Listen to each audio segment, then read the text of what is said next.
অধিবক্তা পৰিষদ অসম প্ৰান্তৰ উদ্যোগত মহানগৰীৰ বিষ্ণু নিৰ্মলা ভৱনত অনুষ্ঠিত হয় আলোচনা চক্ৰ। বাংলাদেশত সংখ্যালঘু হিন্দুৰ ওপৰত চলা নিৰ্যাতনৰ ওপৰত গভীৰ উদ্বেগ প্ৰকাশ কৰে সভাই। অনুষ্ঠানত উপস্থিত থাকে গুৱাহাটী উচ্চ ন্যায়ালয়ৰ অৱসৰপ্ৰাপ্ত ন্যায়াধীশ অজিত বৰঠাকুৰ, প্ৰাক্তন ডিজিপি এম মোহন ৰাজকে ধৰি কেইবাগৰাকীও বিশিষ্ট ব্যক্তি উপস্থিত থাকে। আজিৰ অনুষ্ঠানটো আমি বিশেষকৈ বাংলাদেশত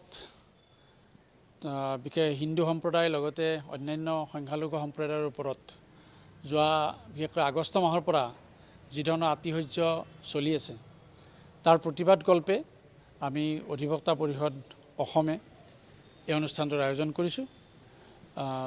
বিশেষকৈ শেখ হাছিনা গভৰ্ণমেণ্টৰ পতনৰ পিছত আগষ্ট মাহৰ পৰা হিন্দু তথা সংখ্যালঘুসকলৰ ওপৰত অকথ্য নিৰ্যাতন তাত চলি আছে। ইতিমধ্যে দেশ বিদেশ জুৰি তাৰ প্ৰতিক্ৰিয়া হৈছে। যোৱাকালি পাৰ্লিয়ামেণ্টতো সদনতো এই সম্বন্ধে চৰকাৰে বিবৃতি দিছে যে ২০০টা তেনেকুৱা ধৰণৰ ঘটনা সংঘটিত হৈছে বুলি চৰকাৰে ইতিমধ্যে বিবৃতি দিছে। দেশে বিদেশে তাৰ প্ৰতিবাদ হৈছে আৰু আমিও অসমতো লোকজাগৰণ মঞ্চ ইয়াৰ আগতে প্ৰতিবাদ কৰিছিলে এই বিষয়টো লৈ। আৰু আজি আমি অধিবক্তা পৰিষদ অসমে ইয়াৰ প্ৰতিবাদ কল্পে এই অনুষ্ঠানটোৰ আয়োজন কৰিছোঁ।